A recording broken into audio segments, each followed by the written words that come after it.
On a daily basis, you're talking to a lot of different suppliers. This I can just tell in as one instance where they just not reduce the price.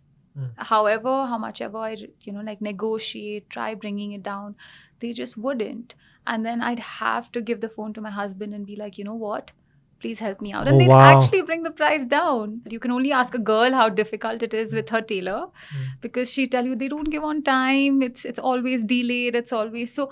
I do work in those circumstances. I was at my sister's delivery, and that's when like I was dealing with one customer who was just like, no, I want the product, I want it now, and like you promised to give it to me in 2 days, 3 days, but you know how a delivery is. You don't plan it, and I had promised because that time I knew that I could do it, and because of it I had to be in the hospital and I couldn't be at work.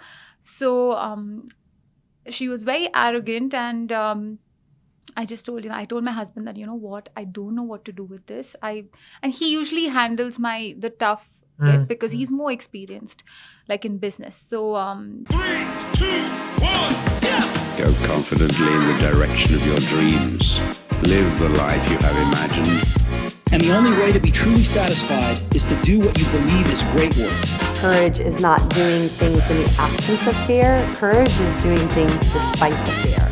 Growth comes from consistent action. And you're realizing, hey, I'm not the only one with these problems. You're a little bit nervous because it's your first podcast. How are you feeling? I'm very nervous. Is there any excitement mixed with the nervousness, or is it just all anxiety and nervousness the whole way? So I actually wanted to be on a podcast and I don't know how this happens. So yeah, I'm excited and nervous. Yeah, well, that's like all of entrepreneurship, right? Every day, yeah. a little bit of excitement, nervousness. Yeah. So this is standard. Yeah. So I think we can just chill, used to have a this. conversation. Yeah. Okay, great. So Zeel, why don't you tell us a little bit about what you do and the journey you're on right now? And then I would love to dig in a little bit more about your journey and different aspects of it. I'm a designer. I'm a fashion designer. I make Indian wear. I make kind of custom. Like I don't completely customize, but I make custom Indian wear. And I'm into the clothing business. And it's been 2 years I've been on this journey. That's cool. How are you feeling about being 2 years in? I'm a little more confident. And I think I have a little bit of experience. So when people call me up, they'd be like, okay, but should I do this and should I do that? I have an answer. And that's because of my experience. So I feel a little good. A couple of years in a business is not easy because I don't know if you've heard I feel like all entrepreneurs have heard the 90% of startups fail. Yeah. So like getting past year one in itself, I think is a really great Yeah, achievement. yeah. So I think that's pretty cool. And how did you get started? When did you start? When did the seed of the idea come about? Tell us a little bit about like the origin story of the business. So when I was 16, I was like an average student. So in my math classes, I would like draw clothes and croquis. And I always knew, like since then, I knew that I should pursue this. But then I never like landed up pursuing it because my parents still wanted me to do like an MBA and have a business degree and all of that. So I did what they wanted me to do. And then, I thought I'll get a job and the way it goes usually. But I felt like, no, I should do what I'm meant to do. And like a lot of my friends have also told me that, you know what, you've always been passionate about this. Why don't you do it? Why are you trying to crack interviews and trying to get a job when you can actually pursue what you're good at? So that's when I thought, you know what, I should just do this. I should start. Priceless friends, huh? To be able to spot that and reaffirm it, that must feel really good. Yeah, school friends they'll always push you to the right things. That's awesome. And you said you started sketching at 16 in those classes. Yeah. Did that stick with you all the way through college and university, or did you lose that and sort of have to rediscover it? No. So it took me 10 years since 16 to like, okay, now more than 10, but it took me close to 10 years to come around. In college, like in BBM, I would have like shows. So my teachers were supportive and we'd have like shows and fests. And they would be like, you know what, you're a designer, you can just show your work here. So I never stopped sketching, and after college hours, I would go and go for sewing classes, pattern making classes. So I always had that somewhere around.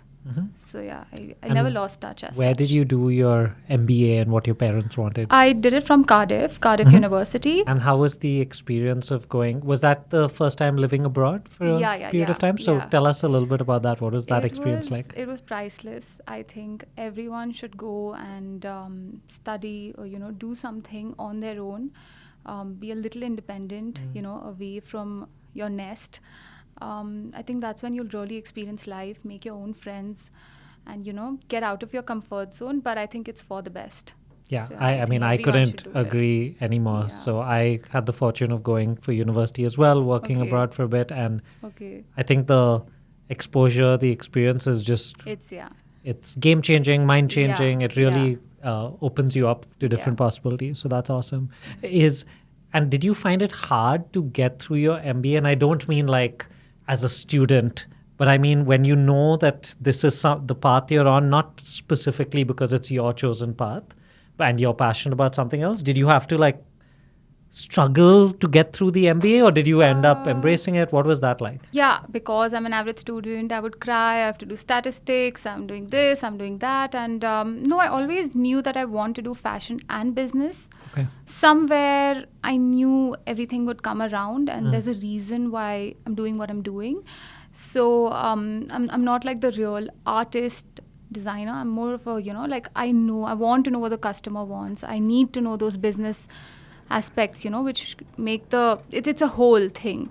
So I did struggle, but more with like math or stats or something. Got it. But else, I think no, it was amazing. But also, I'm one of those COVID students who like went and had to come back half their. Oh no! So which year did you have to come back in? 2020 March. So like. And which year of uni were you in at that time? 2019. Oh, you started 2019. So second year you were back. No, so it was a 1-year course, and I had to be back in 6 months because the borders were shutting, and they were just Oh, that sucks. Yeah, I know, because like that's when you like. You get a hang of everything. Yeah. You're enjoying. You're having the best time. You've made some friends. It's all going well. And the next thing you know, like I was in the hospital because I was one of those first few COVID patients in Bangalore. Oh God. Okay. So like we were in a government hospital, and like you're from uni, you're like raging, and you come back to a hospital, and wow, that's really hard. So did you have to? Through COVID and stuff like that, did you have to complete your MBA remotely, essentially? Yeah. I had to complete it remotely. I had to write a few exams remotely and thesis and all of that. Yeah, I couldn't go back. Even though my favorite subjects were, I couldn't do them because they didn't give us that semester. And Man, that sucks because one of the conversations, COVID was obviously terrible for many reasons, but one of the conversations my friends and I always have is, which period of your life would you 100% not want COVID to have occurred? And 95% of us were like uni. Yeah. We would not want it to disrupt uni. So that really sucks. Yeah, I know. Okay, I will stop talking about how much it sucks. Sorry. No, it's fine. Okay. But I'm glad, of course, that you got through it. Yeah. And so when you came back and completed your MBA, did you immediately start your fashion label? It's by your own name, right? The fashion label? It's by my own name. But no. So while writing my exams, I got hired for a job. Okay. And I worked as a social media manager for around a year. Okay. Is this like at a big company, small startup? No, it was for a chef. So I worked there. And simultaneously and immediately after work, I got married also. So I put my papers down before my wedding. And after that, I started. I was like, okay, you know what? Now I should just do what I'm meant to do. And I think even my ex-boss and a few of them were like, you know what? You're just meant to make clothes. Oh, that's cool. It's okay. Just get back to that. Like, just pursue that. So, yeah. And because it was in your mind the whole way through, because it sounds like from 16, you just knew that it's going to happen in some form. I knew that this is the end. Like, you have an end goal. Like, like before I die, I'm going to do this. So I just knew that, like, I have to sell clothes, and if something happens to me, then what would be the last thing? Like, I don't want to regret. Sure. I don't want that. Like, I never did this. And now I realize the value of time. I have so much energy. I'm trying to run around. I'm like, I can run around. I can do so many things, and like it's falling in place. I'm sure. That's great. Yeah. And so once you decided, I'm going to start, from the time you decided you're going to start to actually starting, can you tell us about that period? Because I feel like there are so many people who listen in who are at that period. They've gone, okay, I feel like I need to start. And then they're waiting and waiting to be ready for the time to be right, to feel prepared to do it. Can you tell us about that period? Those were my 10 years.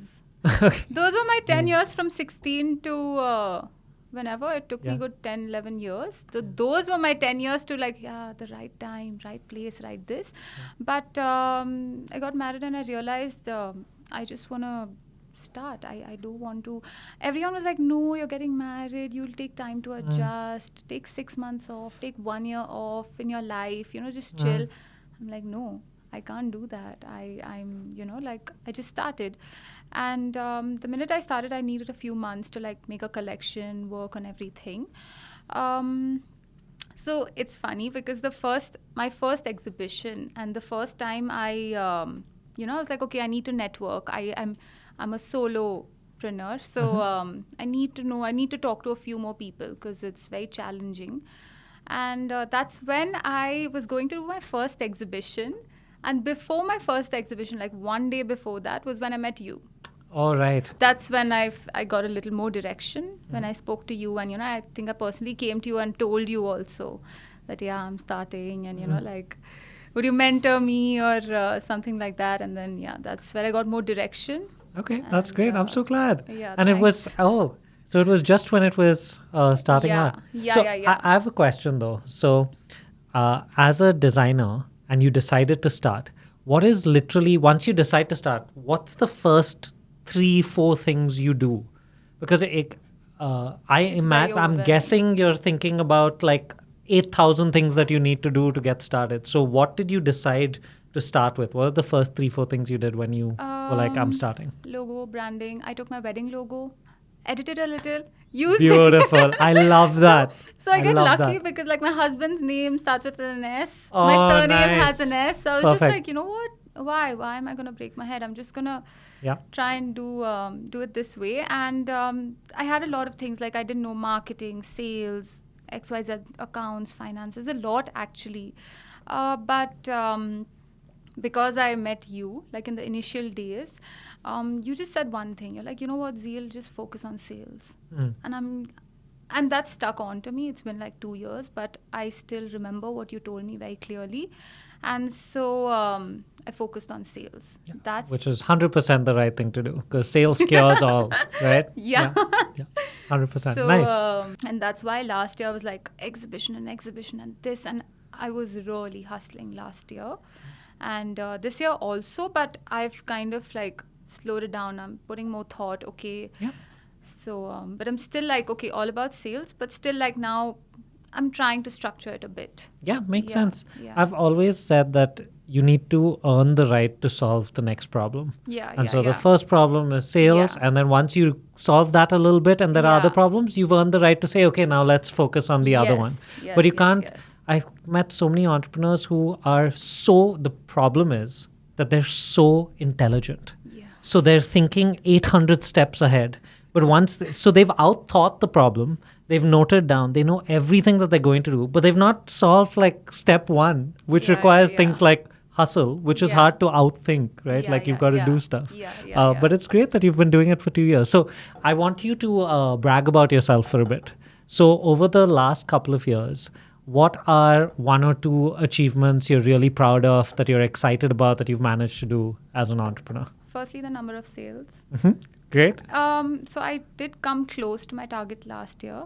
And so I'm very proud of that. And this year has I've been starting and again, every year you have new goals and I've done all of that. So my sales, I'm very proud of that. I feel like every experience gives me more confidence. Every sale, every customer, every client you get through and, you make them happy is an achievement for me. Yeah, So, amazing. yeah. And how do you track this? Do you have like, what's the number in your head? Are you thinking like revenue? Are you thinking number of sales, number of customers? What's the number that you think about when you think about sales? So last year I thought of the number of sales, but it also touched the revenue, close to the revenue, not touched. But this year also I planned the revenue, but then I have pivoted a little.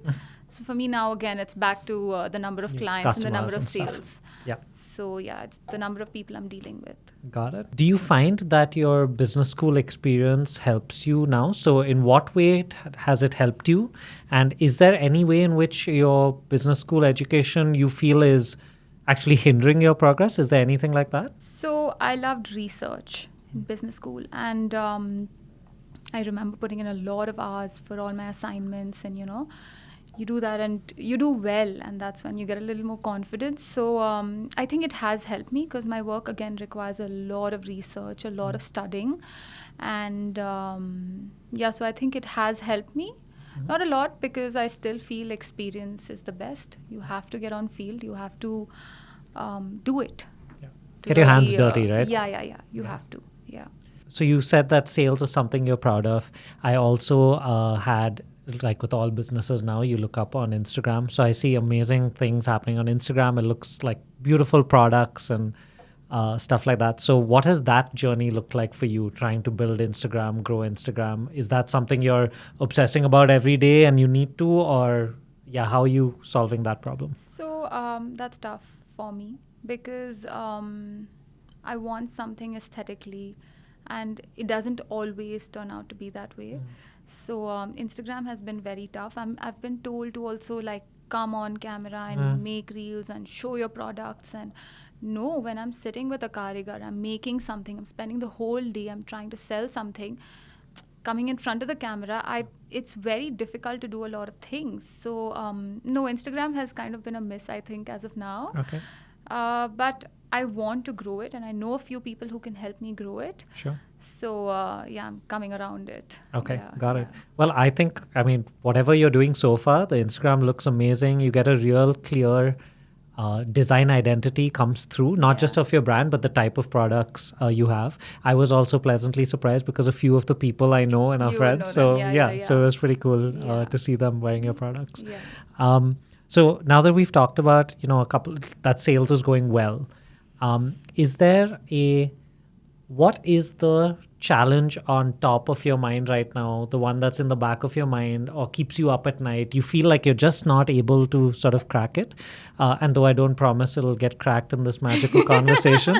I still wish to get some tips from you. Yeah, so I'm happy to give insight, but I don't know if I'll solve it immediately. But is there something that you would like perspective on? Because I'd love to spend a couple of minutes just seeing if I could help you out with something. To build a team. Mm-hmm. That's what keeps me up sometimes. Funding, a lot of the money, work, that keeps me up. Because, like you need to pump in the amount of money to actually have a team. And by team, I don't mean like someone for marketing or someone for sales. I mean my karigar, my master, my tailor, and that is the team I first want, because the rest can still fall into place once I feel I build this. So I've been talking to a lot of people and asking them that, I want to build a setup. Usually we call this like a setup, a unit or something like that. Like it comes with one tailor, two tailors, master, karigar, everything in-house. So this keeps me up at night, where I want to set this up, I want to expand, I want to make it a little big, and I find it tough. Sure. So this is my biggest thing. So why is it important for you to have that conventional setup, as you call it? Why do you think it's important for the brand or for the business? I think it'll ease up my work. Okay. Because right now I'm dealing with a lot of people and a lot of specialized people, and I'm very happy about it. But I think having everything under one roof, everything will really ease my work. And When you say ease your work, does that mean that it will free up time? Is that what you mean? Yeah. Okay. Let's say you had this magical setup, right? What you wanted, let's say not what you want 10 years from now, but what you want right now, right? As you said, a tailor, a master. Let's say you've got that basic setup. Let's say you've got the basic setup, you've trained them up. How much of your time are you getting back because of that setup? Let's say per week, right? Because we spend time per week on stuff. 20 hours, right? Like that's a lot. And so what could you reinvest the 20 hours into?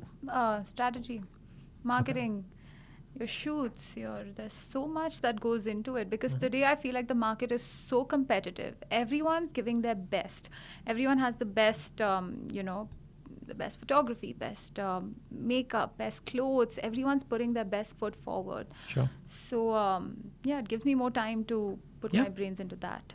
Yeah, the reason why I was asking these questions is because sometimes people in different industries have this idea of the ideal business that they want to run from ages ago, and that might not necessarily be the best way forward. Yeah. But in your case, it's very clear that when this setup happens, there's a very distinct return that you're getting from it. So the first point to consider whenever you're thinking about building a team is, do you really need the team, or do you need a different type of team? Yeah. Is it all meant to be fluid and modular, or do you need a permanent setup? But in your case, it seems clear that's giving you time back, right? That only time will tell.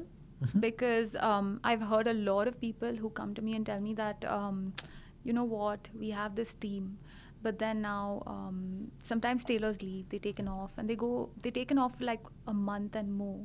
And you can't stop your business for that time. You'll have to keep running, you'll have to keep delivering.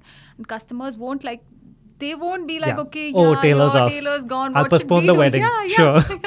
No one's waiting. So, no, even that's not easy. That's tougher. That's why it's a whole different problem. It's a whole different thing. So that's why I haven't gotten the courage to do that yet. So let's reframe this, right? So we're clear about the ideal setup we want. We're clear about the return it'll give us. We're also clear about, it might open another can of worms. Yeah. Because of all of these things, they're really big things. And normally when things are big, you get overwhelmed. And when we get overwhelmed, what ends up happening is we don't take action. Right? Because we're overwhelmed. There are too many options. There are too many ways to do it. The best way to deal with uncertainty, and this is a very uncertain space because you've not done it. You don't know what the return will be. Will you get 20 hours or will it add 5 hours because you have to manage them? We don't know, right? Yes. So whenever there's uncertainty, the answer that I've always found works the best is to experiment and to try something out.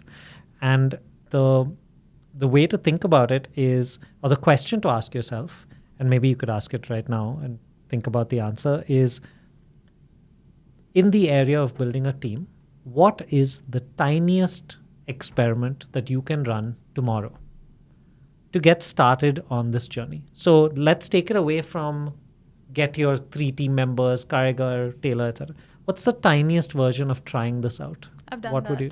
And what was that? So I hired a Karigar.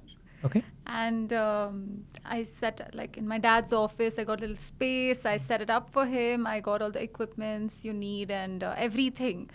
But then I think it was because it was just him, and I think they all work well as a team. I think even they like that. So in 2 days, he was like, I have a bad cold. I have to go. Got it. I'm like, okay, it's fine. I get it. So that's great that you did an experiment. I tried. You found something, and you found the insight from that was you need other people in on the experiment. Yes. So though that didn't work, it's an experiment that failed. We got an insight. The question continues to be the same question. What is the next tiniest experiment you can run with that insight? So that sounds like getting 2 people in a room to try 2 it. people or right? more or something like that. So have we tried getting 2 people in a room? No. Okay. Now I haven't done that. Okay. So the way with most of these experiments, and this is actually important not just for you, but for a lot of entrepreneurs, is the reason why we stop trying things in a particular area is because the first thing we tried didn't work. And so what normally goes on in our mind is sometimes we replace the truth with a story. And the story can become something like, no, I tried this permanent thing. It doesn't work. Karigars just leave. Yeah. But that's not the truth. That's just one instance of what happened. Experiment. Yeah, it's a failed experiment. Yeah. And so we should learn from the greats like Edison. It took 100 times, right, to create the light bulb. Yes. And so we should just be doing our next experiment. So I would encourage you in places like this, especially when it's things like team where there's so much uncertainty involved, Yeah. you should always be asking yourself, what's the next tiny experiment? Because otherwise you will do an experiment, you learn from it, you will not move forward, you'll go back to what you're doing, then you'll continue again, start thinking about I have to build a team. Then every time you have to think about a team, you'll be like, no, this one doesn't work. So only when I have all the money in the world and I can hire 5 people, then I'll hire them all at once. But you won't earn all of the money in the world because you don't have the people. So it'll become chicken and egg, right? And that's the toughest problem to solve. And the only way to solve it is to cut right through it with experimentation. There's no... The chicken egg thing is a false way to sort of look at the world. You've just got to sort of try your next experiment. So what's stopping you from, let's say tomorrow adds a lot of pressure, but let's say a couple of weeks from now, what's stopping you from getting 2 karigars in a room to try out for 2 weeks or 3 weeks and see if it works? Firstly, it's also a little out of my comfort zone because now I'm so comfortable with my karigar, like wherever I'm outsourcing it from, or my master, or that setup, that I'm like, I'm fine to like... So is this a problem you really have, or is it... It's not a working? problem. It's not a problem. It's something I want. It's an aspiration. It's more okay, I want this, and this is the next thing in my business. That I want. And that's really important to hold on to. I was at a dinner last week, and there was a fairly cynical person who was talking to me about what I do, and I was talking to them about what I do, and they kept pushing, what qualification do you have to help other entrepreneurs? Kept pushing and probing. And eventually I got to, strategy is probably what we help people with the most. And they kept going, but what is strategy? How do you know in this industry that? And it all got, and I remember just simplifying it in my head and sharing it with him, which is that strategy is just solving the right problems in the right sequence. Maybe just listing out sequentially what are the high priority problems or opportunities to sort of work on, and then see where this falls. And if this falls at number 1, then we should go ahead and figure it out. If it falls at number 18, we might realize that, wait a minute, we've not earned the right to talk about that problem yet. So maybe we need to just figure out when to solve this problem as opposed to how to solve the problem, if that makes sense. Actually, thanks. So maybe we can chat about this. We'll chat about this right after. But getting the sequence right, it's a great exercise. I actually do this every couple of months. Okay, not couple of months. Every 3 months, every quarter, I do this exercise where I just list out all the opportunities, all of the challenges. And the activity for me is, once I've got that list together, to sequence them. And say, what are the sort of priorities? And so, for example, if... I noticed last time I did this exercise that there were about 6 of the opportunities and challenges that fell in the community space, in the community that we run, making improvements, building out new things, etc. But we only had 1 team member in community. So that gave me direction on the next problem to solve is hire another person for community. Right? And so it can really give you that type of clarity. So it's an exercise you can do anytime. But once you do it the first time, you can just do it every few months, or every time you feel like there's too much going on. It's a really good exercise to sort of write it down. And I think I'm going to do this. Okay, cool. Off camera, we talked about a couple of things that I think would be interesting to talk about on camera. One of the things you said is that the journey for a woman entrepreneur is very different than for a man. Can you... I know there are a few things we take for granted and we're like, okay, obviously that's different. But in your experience, what's that difference? So when I talk to a lot of suppliers and a lot of people, like on a daily basis, you're talking to a lot of different suppliers. I can just tell in as one instance where they just not reduce the price. However, how much ever I, negotiate, try bringing it down, they just wouldn't. And then I'd have to give the phone to my husband and be like, you know what, please help me out. And they'd actually bring the price down. Right. And I don't know. So what my friends have told me is you're soft-spoken. So that was one thing that... but this has happened to me. And apart from this, so I also work at odd hours. And I feel like, sometimes you're tailors, and it's very difficult. You can only ask a girl how difficult it is with her tailor, because she tell you they don't give on time. It's always delayed. It's always so. I do work in those circumstances, and I'm answerable to my client. Like when I delay, I'm answerable to them. My tailor isn't. So even then, the tailors don't take you seriously, and that's when I give my husband the phone, and he deals with it, and they do things it. happen. I don't know what it is, but Doesn't that make you mad? I have one more instance actually. Yeah, no, please. Yeah. So I was at my sister's delivery, and that's when like I was dealing with one customer who was just like, no, I want the product, I want it now, and like you promised to give it to me in 2 days, 3 days, but you know how a delivery is. You don't plan it. Like it's very it depends on the circumstances. So we didn't know it was coming, and I had promised, because that time I knew that I could do it, and because of it I had to be in the hospital and I couldn't be at work. So she was very arrogant, and I told my husband that, what, I don't know what to do with this. And he usually handles the tough bit, because he's more experienced like in business. So he spoke to her, it was fine, and I was just like, oh, why? Like it's not fair, because like however nice I am with the client, they they would still take it. Yeah. I won't shock you to know that I've had this conversation with many entrepreneurs who are women who call this out many times. So I can remember 2 instances. Mithali Tanan, who runs Morning Fresh, talked about how in her first year, she would take like a junior team member who happened to be a guy to a meeting, and everybody would just talk to him and not even make eye contact with her while she is, the founder of the business running it, which must have been, infuriating. And Vama also shared another instance where she called out, in fact, the exact same sentence that you said, which is they don't take you seriously. Because you're not looked at as someone who could be serious about business and be tough with them and things like that. And that's obviously not the world we want to live in, but it's the world we do live in. Women come with their own superpowers, and I don't want to be someone who'd be yelling or be like, no, you do this. I don't want to be that. I don't think it comes easily. Like at least with my like tailors and everything, I want to maintain a good relation with them. So is there just one follow-up, which is, I guess, a bit zoomed out, just in case you have an opinion on this, which is there anything specific or anything at all that you think the startup ecosystem can do to support women entrepreneurs beyond what they do currently?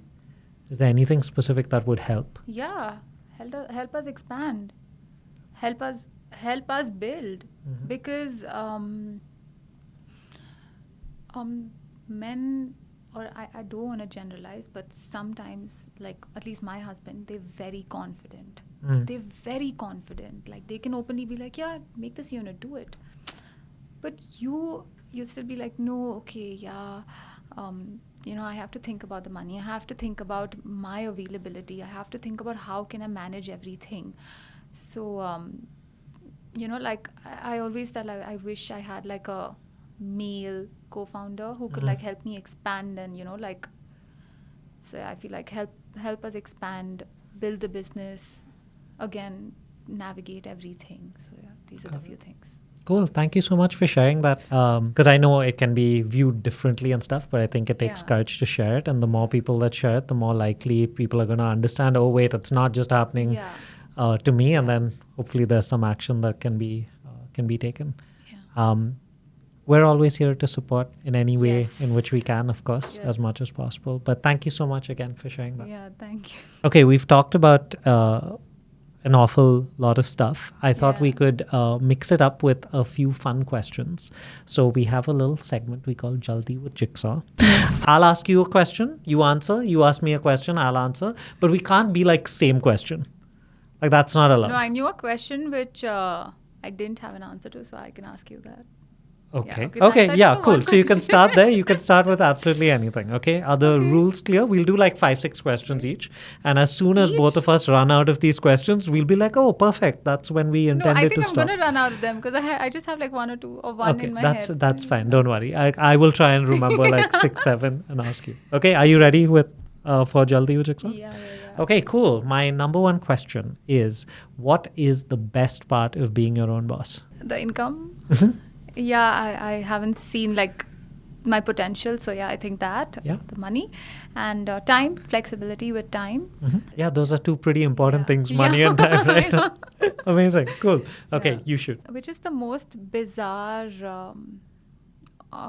business or entrepreneurial idea that you've ever heard? I think this question.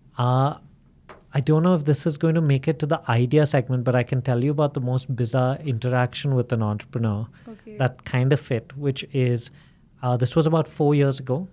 And he said he wants to have a meeting. And so we got a conference room and I was like, okay, let's talk. And I was like, what are your goals? Where are you? And he started with, it's really simple. I'm going to build an Amazon that beats Amazon. Wow. That's the plan. And I was like, I love how outrageous this, this goal is, etc. And I was like, okay, this is going to be a really interesting, challenging conversation. Let's see where it goes.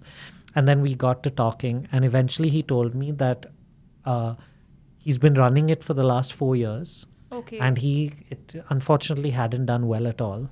But his goal was to go from 4 lakhs that he had earned the previous year to 60 crores that he would earn the next year. Wow. And then his expectation was, so now tell me how. Because you're a business coach. So tell me, I'm at 4 lakhs or 60. So now what? How do I do it? And then he took out his notepad and he was like, huh. I was like, what? Wow. No. And so that was the first time I realized that it's not with all people that I have to nudge them to have bigger goals. Sometimes I have to nudge them to relax a little bit, look at reality as well. So it was not the most bizarre idea, but definitely the most bizarre interaction. I've never forgotten that. I never will. It was very interesting. Okay. Wow. Okay. What's the worst part of being your own boss? You're trying to do everything. You're a part of every like a business domain. Like you're doing marketing, you're doing sales, you're doing finance, whatever, accounts. You're building the product. You're doing everything. Yeah. I'm sorry. I'm going to shoot 2 follow-ups very quickly. What out of all these domains, which one do you love the most? Which one do you hate the most? I love building the product. So I love sitting with my karigars and like working bit by bit. I love that. The one I hate the most, maybe accounts. Yeah. Yes. Everybody's answer is always just accounts. I don't want to look at the numbers. It's very hard to fall in love with accounts. Yeah, and then when I look at my numbers, I'm just like, oh, okay. Yeah. It's so important, so real, but it's just, it's really hard to fall in love. Okay, you should. Oh, that's it. I don't know what to ask. Okay, don't worry. I've got a couple more. So what would you consider your superpower as an entrepreneur?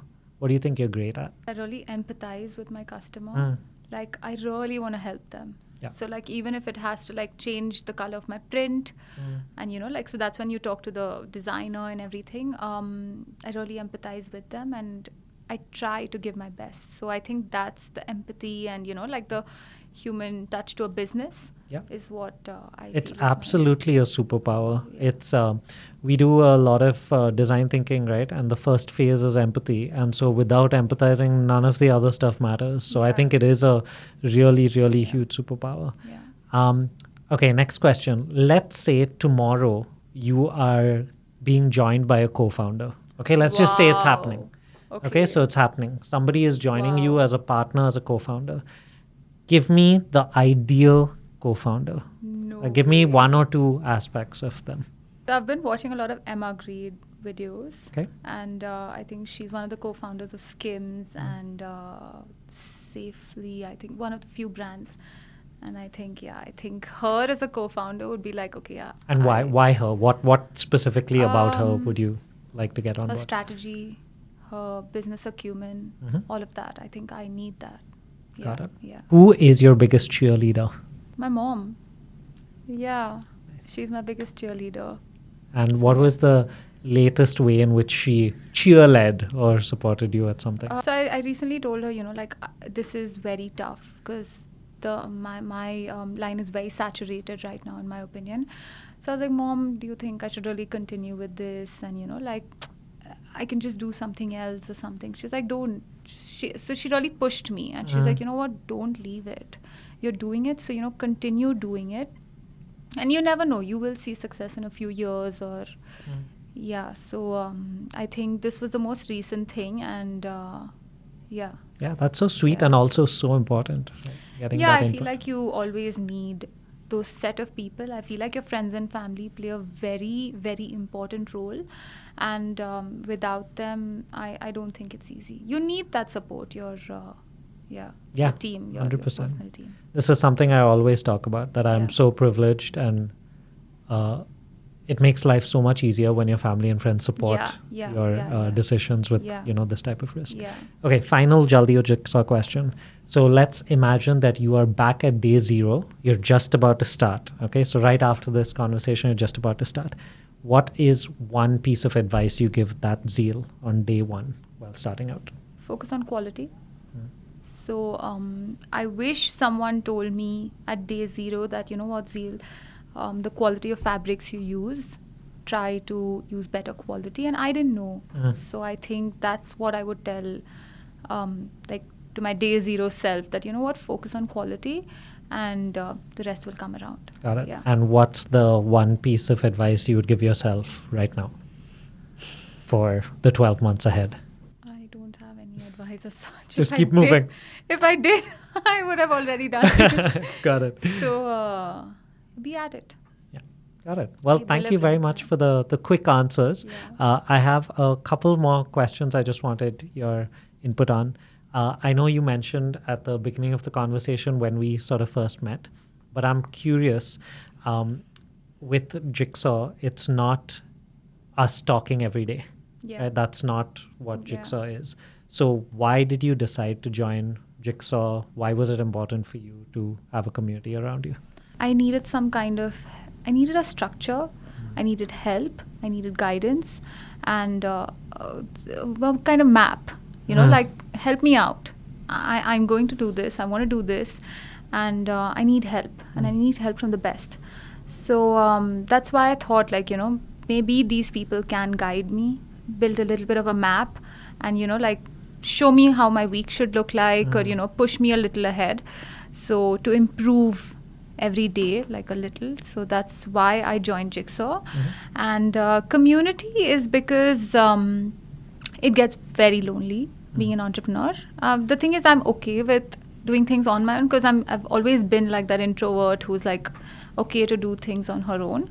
But it's still, you still want to hear people, like, okay, the sales are like this is the season, we're doing like this.